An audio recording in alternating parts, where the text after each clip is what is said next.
Alright, so today I'm going to be showing you guys a Mannadium combo that I recently came up with. Now this is like still a deck I'm pretty new to. It's just something I wanted to experiment with because of all like the new tin reprints, and like I'm just like, might be something I might get into because of how cheap it is now. But this deck kind of suffered a lot of indirect hits from like the previous ban list and the one before. Losing Baron and Apple kind of messed up a lot of the combos that I was seeing on YouTube. But I saw this one dude playing a Hero Lives in his list, and I really liked it. And I thought, okay, how can I like kind of change this combo a little bit to suit my playstyle and how I like to play the deck? And like I found like a really nice route that you can take with this card that really just makes your combo nib proof. And I'm still experimenting with like the other starters in the deck and like how I can like always consistently end on this. So hopefully this like video can give you guys like a mini guide on how to beat Nib, and maybe you guys can come up with your own combos. But yeah, let's get started with this combo. So we're just going to start fast forwarding here. You're going to use Hero Live, summon out the Prisma Descend, like heart activate. You're going to summon the Ray card. So like before, one thing I was noticing with the combos is that you would use Arrival to bring back the Visas to immediately go into Baron. But now that we don't have access to Baron, you aren't able to do that. So we're going to take like a mini different route and go into Cross Sheep.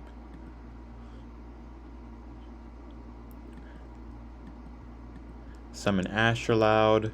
And then you're going to summon back the other Prisma with the Cross Sheep. Because it's not once per turn, you'll get to send the Visas again.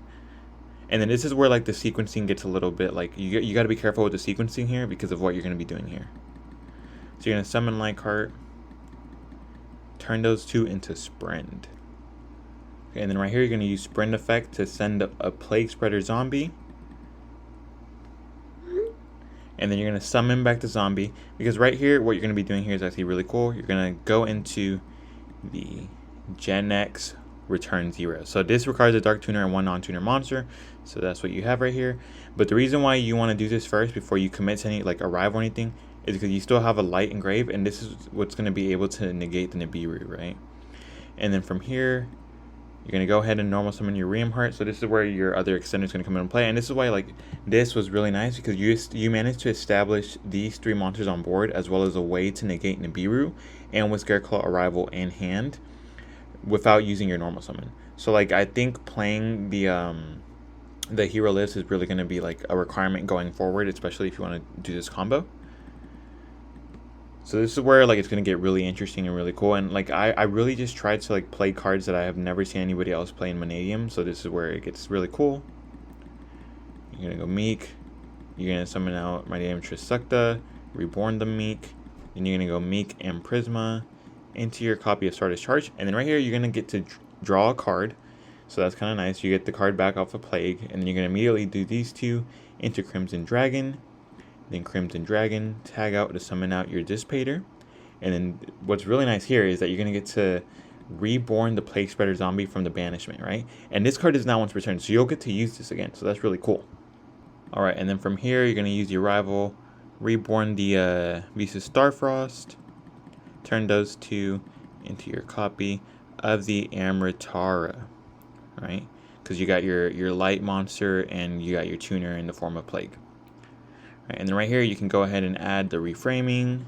And then what's actually cool is that you're going to be using the Amritara to pop the Sprint. That way you have a fire attribute engraved for return 0, right? So that's really nice and cool. And then like you could honestly just end here, but since you still have Plague engrave, and like obviously you want to end on like the best board as possible, you can actually go Reborn the Plague, turn Amritara and the Plague into your SP Little Knight. So this is your end board, right? So you get banished with SP, you get a pop with this that can potentially, or you could like hold it and then use SP, whatever you banish off of SP to negate something they have. You have Mannadium reframing, so you have a way to get rid of a board breaker. And then right here, this is where it's going to be really cool. You get a total of 1, 2, this is supposed to be banished, 3, 4, 5, 6. So you have 6 different attributes engraved. So you're going to get to, essentially you get 6 negates off of this, because this is not once per turn, this is once per attribute. So you get total of 6 negates. One thing I forgot to do is relink the like heart, so you would have had a Rake Phobia for follow-up. But yeah, this is basically the end board. Now I know this isn't really like anything like super crazy, but it is multi-layered in a way because you get SP that can also just give you more follow-up in a way. You have this.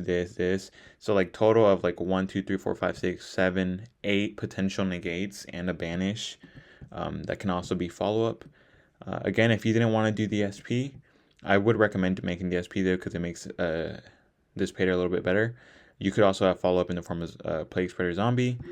But yeah, I feel like this was a really neat combo I wanted to show you guys. The main issue that I kind of have with this combo is that it is kind of extra deck heavy, and you do go through a lot, so 5 left isn't exactly super nice. Like I feel like 8 left is probably a good number. That's what I would strive for.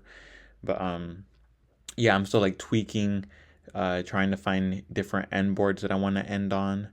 Um, it just isn't 100% decided. So yeah, if you guys like have any like suggestions or any cool like synchros that you guys think I could like utilize, just let me know. And yeah, that's it for this video.